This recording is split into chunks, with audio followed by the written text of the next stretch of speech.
This week's Farmer of the Week.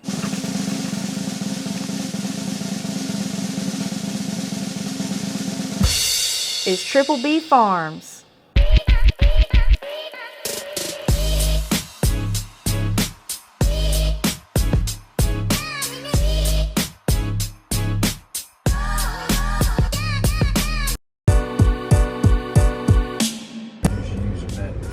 He's probably like, who's backing up in the middle of the road? He's like, what's going on right now? This is literally He looked over yeah. He said, don't be suspicious, don't be suspicious.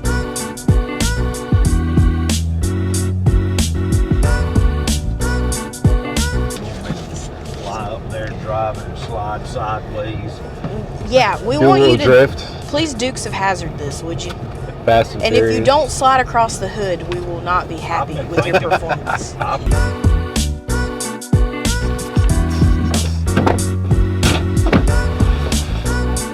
Last one. Let's do it.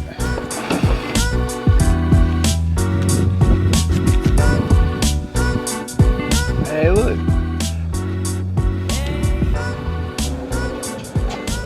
He doesn't see you He's yet. grinning. Like this sign is hiding behind me. Howdy, friends. Hey, hey. We have important papers for you to sign. Yeah. I lied. Woo! Farmer of the Week. Farmer of the Week. Wow. Mr. Steve, what do you say? Did you see us at the four-way stop next to Barefoot? Yeah, did you see us creeping on you at Barefoot's store? We saw you come by with that water tank and we were like, back up and following.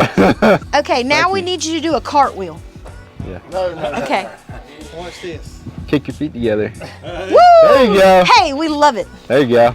I've been seeing this on Facebook. I hate you were at Penny Farm the last time I saw it. That's right. Are you surprised? What this? Yeah. Did we surprise you? Anything good is a good surprise. All right, Triple B Farms, y'all are the JoCo Farmers of the Week. Yeah! Congratulations. Yay. Awesome. And this is Justin. That's me. I got some goodies here from Briarleaf, hot dogs, smoked sausage, red hots, bologna. Fill you guys right up just to thank you guys for everything you do. Appreciate y'all. Thank you. Thank you. Got the food? Yeah, Let's eat. It's hot outside. Let's get the grill going. We love it. Well, we've decided on our travels on these surprises that Brightleaf hot dogs and farming kind of go hand in hand. So it's good stuff. All right, so before we get started, we wanted to read to y'all what some of your nominators had to say about you. That was part of the process. We let the community kind of nominate who their favorite farmers were. So first of all, we heard from Travis Johnson that Triple B Farms, they're family farmers that are passionate about God, community, and family. Very open-minded on new technologies in the farming profession, as well as political needs to keep farming profitable and sustainable. And then we also heard from Pam, who had to say that y'all are a voice for what farmers struggle with and meet with our government officials to lean in support and advice. Brandon specifically authors Farm Facts Friday every Friday on Facebook, and he is concerned about all farmers and not just himself. And then lastly, y'all love farm life and you love to share your passion for what you do here at Triple B. What do y'all grow here on your farm, and what are some of the jobs that you do around here? So we grow tobacco, corn, soybeans, wheat, cereal rye, various grasses for forage, hay, and millet, and we have Simmental Angus beef cattle. Jobs that I do are all of the above, everything from HR, record keeping, compliance, to everyday farm work, whether that be driving equipment, managing labor, or keeping us hopefully gainfully employed for the foreseeable future. Everybody kind of has their niche. Dad's our mechanic. He does the fixing and all of the repairs that we don't do ourselves, and Steve's our tobacco man. David is the glue that keeps us all together. He's the one that referees when we're having disputes. And yeah, we just all work together toward the same goal to keep it going. My dad used to say the most important crop on the farm was the grandkids. I love that. That no longer applies to Brandon, but to the next crop, that is our grandkids. All of them live on the farm, and I'll echo what my brother said, because Dad made that statement many years ago. The oldest of his grandchild is now 46-year-old, and we're all the way down to a 4-year-old, and they all live on the farm. that's about as good a blessing as you can get this day and time. That's wonderful. All right, fellas. So what is your favorite crop to grow or your favorite animal to raise here? Tobacco and cows. Tobacco and cows, your turn. What about you? Grandkids. There you go. Hey, good answer. Safe answer. Cows would not be my first choice. That's the only animals we have, though. They're okay. They're okay. Okay. I respect that. Anyway, back to the crops. Yeah. What's your favorite crop to grow? The last day of putting in tobacco. That's a good answer. That's a good thing. Fellas, what is the most rewarding part of your jobs? But we all like seeing things grow. When you take a seed in February and put it in a greenhouse, transplant it in April and carry it through to the end and hopefully get a good price in the marketplace. And my short definition of sustainability means we get to do it again. That's a great definition. It is rewarding to put in a crop from start to finish, even those times that are, as this year, in drought. I'm sure all the corn farmers has seen quite large losses, but we're going to make it, I hope. The most rewarding part for me is being able to work with my family every day. My earliest memories are on the farm. My grandpa said my first word was irrigation, riding on the console of his truck.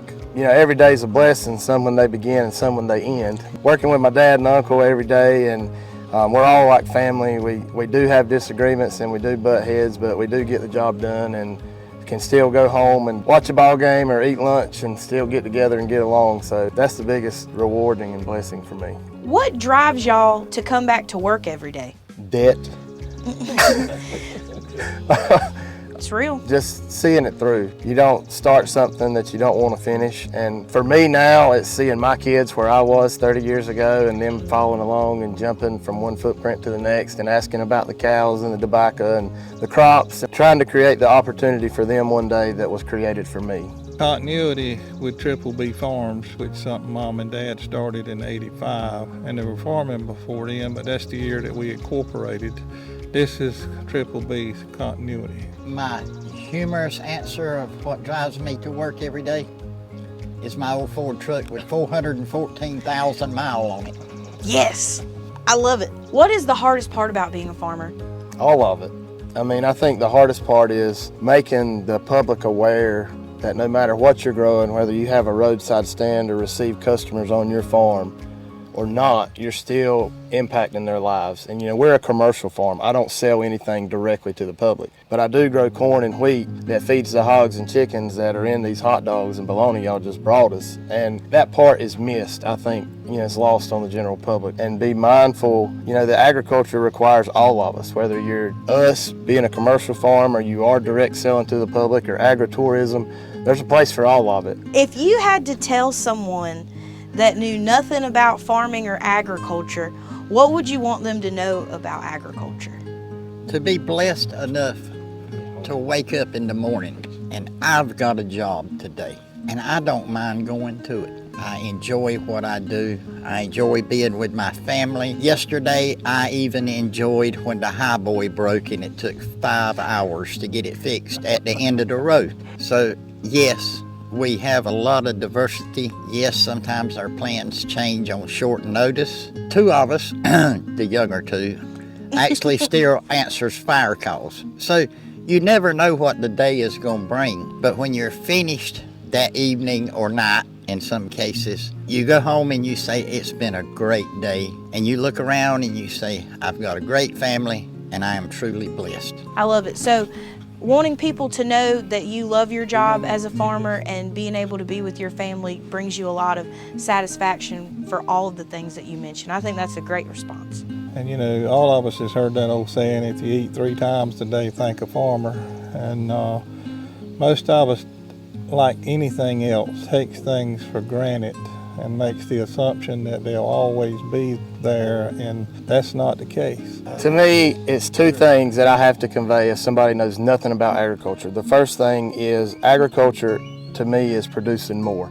If you think about any industry in the world, whether it's electronics, manufacturing, textiles, whatever, they take existing components, put them together in a new way and make a product. to make our lives easier. We take one corn seed and put it in the ground, and we hope to produce around 500 or 600 more corn seeds from that one. Same with soybeans, same with everything we grow. We take something and multiply it. Second thing is less than 2% of the population feed 100% of the population. There are people today that are curing diseases and exploring space and doing things I can only dream about because I'm here doing what I do, and they don't have to worry about where that next meal's coming from. And I think that is really something that is also lost on the general public. Going back to my earlier, biggest challenge we face is that disconnect between, hey, I'm hungry, let's eat, to, hey, I'm hungry, I'm glad I have the opportunity to eat. And I think having that courage to put yourself out there and tell your story is a really incredible opportunity that you kind of provide to your community, not just in Bentonville, but like Mr. Steve said, across the country is kind of following the story. And there's no one that can tell your story like y'all can. What would y'all like the legacy of Triple B Farms to be? My daddy always said you leave it better than you found it, not just with the biker, but as a whole. Brandon touched on it, less than 2%. We're a dying breed. There's a lot of things you can find a way to work around or improvise, but this young man's been on the farm all his life. His son and the 2 daughters are here every chance they get and act like they enjoy every minute. So I would pray that we would have continuity at Triple B, but not just Triple B, with all in the entirety of the U.S. that we're given the opportunity as a group to keep doing what we're doing to try to feed not just the United States of America, but a hungry world. I think my legacy is just the multi-generation farm. There's a lot of pressure there. Yes, we incorporated this operation in 1985.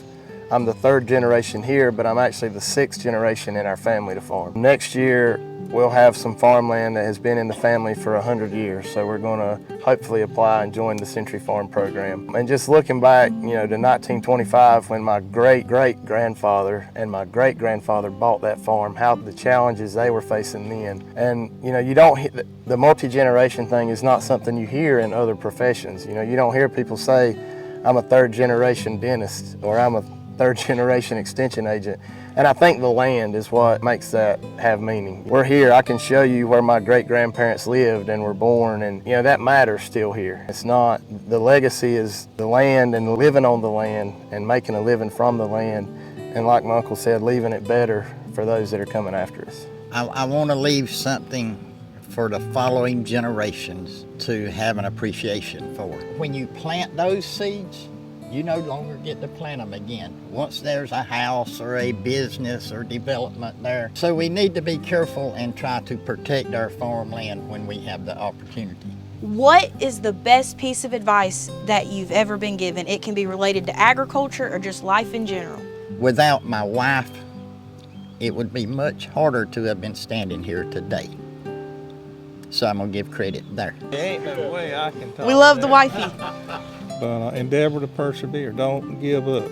Keep your eyes wide open, grit your teeth, and do that you got to do to make it work.